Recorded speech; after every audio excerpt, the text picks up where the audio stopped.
இன்றைக்கி எங்கள் வீட்டில் மார்னிங் பிரேக்ஃபாஸ்ட் என்ன அப்படின்னு பார்த்தீங்கன்னா தோசையும் புதினா சட்னியும் தான்.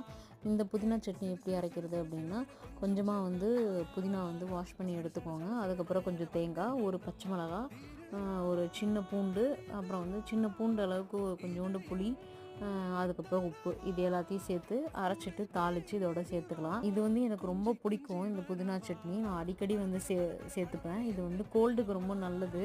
அதே மாதிரி தலைவலி இருந்தாலும் அவங்களும் சேர்த்துக்கலாம். அதாவது கஷாயம் மாதிரி இல்லை டீயில் கூட போட்டு சேர்த்துக்கலாம். இன்னொரு முக்கியமான விஷயம் அப்படின்னு பார்த்திங்கன்னா, இப்போ நிறைய பேருக்கு வயிற்று புண்ணு இருக்கிறதுனாலையும் தண்ணி குடிக்காமையும் வாய் துர்நாற்றம் இருக்கும். அவங்க 2 டெய்லி சேர்த்து மென்று சாப்பிட்லாம். அப்படி இல்லை அப்படின்னா இந்த மாதிரி சட்னியாக சேர்த்துக்கிட்டாலும் ரொம்ப நல்லதுங்க.